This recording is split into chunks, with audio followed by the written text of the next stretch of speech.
আজকে একটা কথা বলি, আলেম ওলামাকে কখনো কষ্ট দিবেন না। একটা মানুষ যদি জানতো একটা মাওলানার কতটা কষ্ট, তো সেই মানুষটা কখনো একটা আলেমকে কষ্ট দিত না। প্রশ্ন করবেন কি কষ্ট?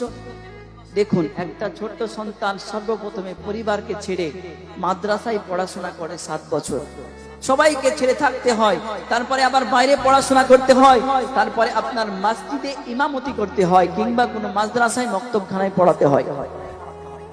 সবচাইতে কষ্টকর হলো মা বাবাকে পরিবারকে ছেড়ে থাকা। আজকে আপনার সন্তানটা যদি বিদেশে যায়, আপনার সন্তানটাকে প্রশ্ন করবেন, বেটা তুমি যে বিদেশে রয়েছো কেমন কষ্ট লাগে? সন্তান ডাক দিয়ে বলবে, আল্লাহ বিদেশের মতো কষ্ট আর নাই। এবং থাকার পরে মসজিদে গেল, মসজিদে ইমামতি করতেছে, সমস্ত ইমাম নিজের জন্য তো কখনো দোয়া করেন না, মুসলমানদের আপনার মুসল্লিদের জন্য দোয়া করেন। এই মুসল্লিরাই সেই ইমামকে কষ্ট দেয়। একজন ইমামের বেতন 7,000 টাকা, মসজিদে এসি লাগাচ্ছে, টাইলস লাগাচ্ছে, কত কিছুই লাগাচ্ছে। ওই মসজিদ হাসরের ময়দানে গিয়ে বলবে, আল্লাহ আমাকে গরিব করে রেখেছে। আল্লাহ ডাক দিয়ে বলবে, মসজিদ তোমার মধ্যে কি এসি ছিল না, টাইলস ছিল না, 2 তালা বানাইনি, 3 তালা বানাইনি? মসজিদ বলবে, আল্লাহ বানিয়েছিল সবই, কিন্তু ওগো রব্বুল আলামিন আমার আসল খোরাক হলো মুসল্লি। বলুন সুবহানাল্লাহ।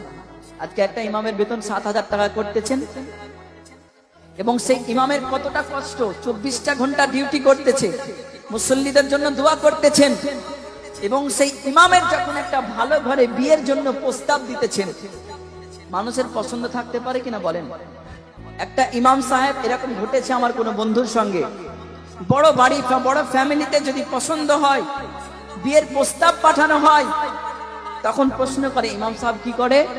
বলে 7,000 টাকার বেতন, বলে আমার মেয়ের সঙ্গে বিবাহ দিব না। বুকের মধ্যে কতটা কষ্ট লাগে।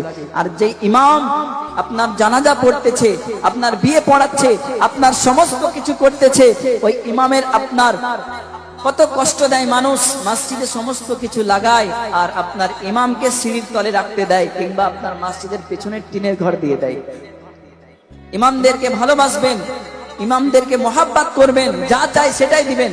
আগে ইমামের আপনার আশা পূরণ করবেন, তারপরে মসজিদের আশা পূরণ করবেন। কারণ হাসরের ময়দানে আগে ইমাম সাহেবের পারমিশন ছাড়া আপনি জান্নাতে যাবেন না। বলুন সুবহানাল্লাহ।